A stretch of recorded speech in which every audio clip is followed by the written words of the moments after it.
Imperial Majesty, Emily Caldwin. Loyal subjects, we're going through a difficult time, but today we honor my mother, the late Jessamine Caldwin. May her memory survive through the ages. Emily. You look tired, Father. Every year, I think the anniversary of Jessamine's death will be easier, but it never is. I wish Mother was still the Empress. I don't think I'm very good at this. You're still learning. Don't worry about the rabble-rousers, and we'll catch the Crown Killer, eventually. People are saying it's you, but these assassinations are a misguided effort to protect me. No, someone's trying to make us look guilty by targeting your enemies. I wish I could just run away from all this. Sometimes you do. You think I don't know about your nights out on the rooftops? Courage. The ceremony will be over soon. Royal Protector and Father. I should have passed a law against that combination of titles years ago.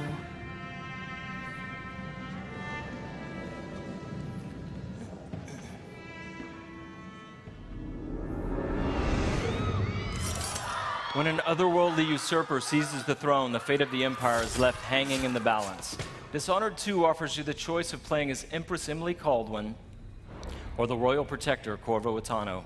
Emily and Corvo are both fully voiced this time, with their own perspectives and emotional responses to the events transpiring around them. Whoever you choose to play, you've got to flee Dunwall, your home, and travel to Karnaca in order to unravel the threads of a conspiracy and take back what's yours. I've gotta get away. I should talk to the captain of that ship.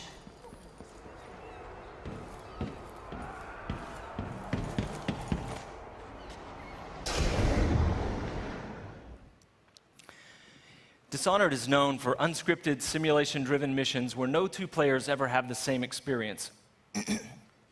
There are many pathways to explore as you penetrate well-defended locations, numerous ways to find and eliminate nefarious targets. In crafting the missions for Dishonored 2, we've put a much greater emphasis on big, interesting themes, either from a gameplay or fictional standpoint, making each mission a wildly unique place to explore. I'll explain a little bit more about that. Today we're going to show you the Dust District, an industrial ruin ravaged by terrible storms that hit at random intervals. In the Dust District, a militant religious faction called the Overseers is at war with the Howler Gang. The leaders of both factions are trying to take each other down. You can side with the Overseers or the Howlers or neither. There are many ways to complete the mission. She'll tell you more. I'll wait here in the skiff and take you back to the dreadful whale after you finish.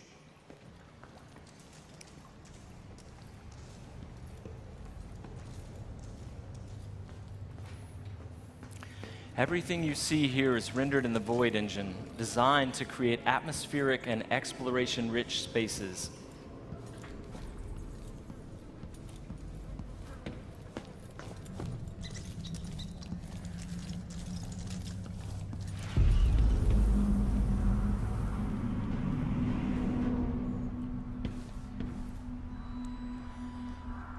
To reach our target, Vice Overseer Byrne, we've got to get past a Grand Guard checkpoint sealed off by a wall of light, a cruel security device reinstated by the Duke of Serkonos.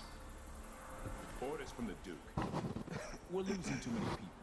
Good soldiers blinded by that hallucinogenic powder the Howlers used, then stabbed to death or dragged down by the Abbey's hounds. One young lieutenant got hit by an Overseer grenade, and that was it. He was one of the Duke's distant cousins or something. Shit. Let's hope they do enough damage to each other so the fight goes out of them. That won't happen until someone manages to kill either Paulo or Vice Overseer. We've made much greater use of vertical space for Dishonored 2, encouraging players to explore the rooftops above the streets. Dust out of my ears.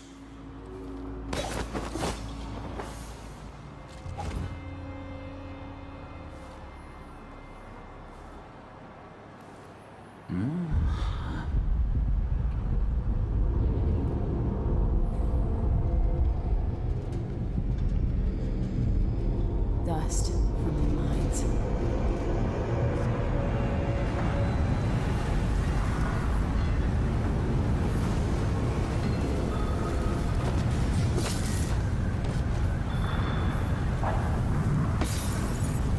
storm alters visibility for the AI and for the player. A random storm hits and Emily comments on it. Many of the security devices in Dishonored 2 are powered by wind, a unique feature of Karnaca, so here we're switching off the windmill to get through the wall of light. There'll be a lot going on in this next fight. Drop attack, guards climbing and vaulting, combat choke, and Emily using far reach to pull an explosive whale oil tank toward her from a distance.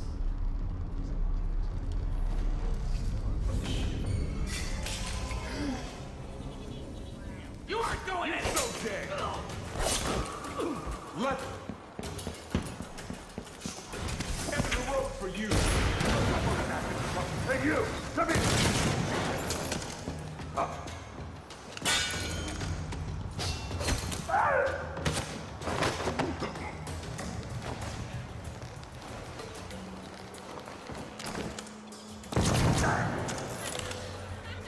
All right, let's jump forward closer to our target, Vice Overseer Byrne. The Overseers are fighting the Howler Gang for the hearts and minds of the people of Karnaca. What happens here will influence Karnaca's future and the endgames. The Vice Overseer hasn't shared his plans with me. He's upstairs now, so I assume we'll learn something before long. Here we're going to use Emily's Mesmerize power to lull a group of Overseers into a stupor, evading combat altogether. Mesmerize, they won't notice Emily or even remember that she was here. There you are. I feel so empty right now.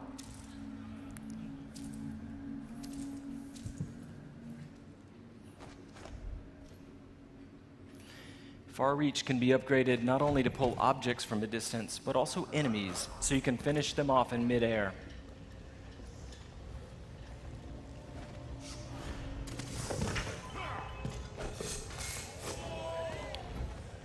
This time, all of Emily's powers, which are new, and all of Corvo's can be fully upgraded using entirely new skill trees, giving you the ability to customize more deeply.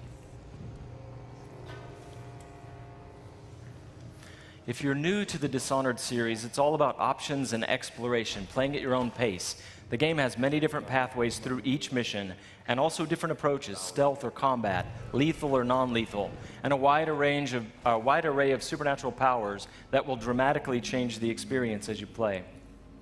We're very close to Vice Overseer Byrne's office now.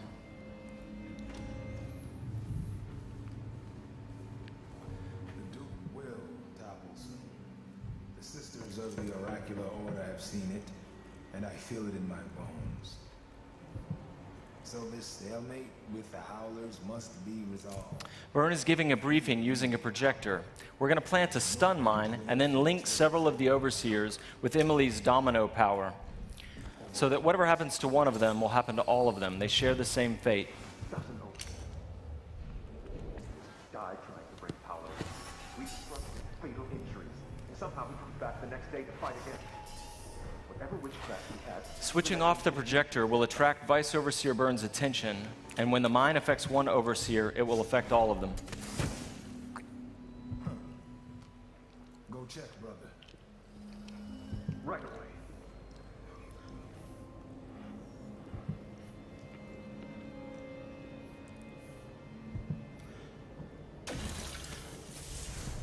There are many creative ways to use Domino. Now we're going to show you Shadow Walk, another key power for Emily.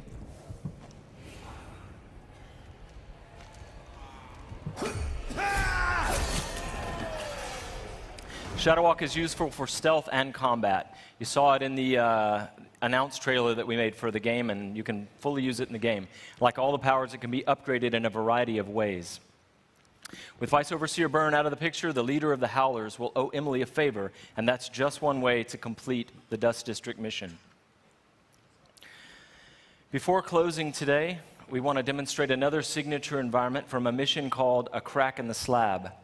It's another example of the missions in Dishonored 2 and how they're built around big, interesting themes.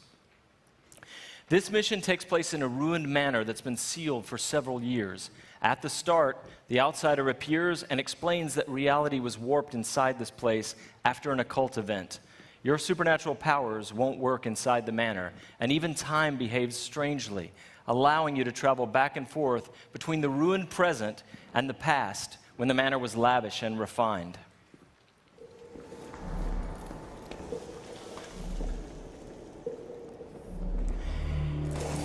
Here we're in the present when the manor is in ruins.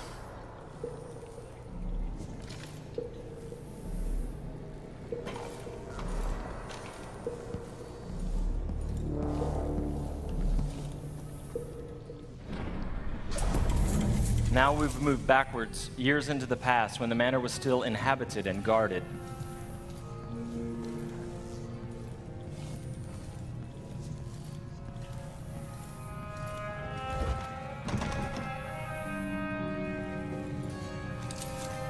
Looking through the lenses of the outsider's timepiece, you can see the alternate timeline. This is useful for solving puzzles, as you've seen, but it can also be used to avoid or take down enemies. You can watch enemies in the alternate timeline and then step through to execute your plans.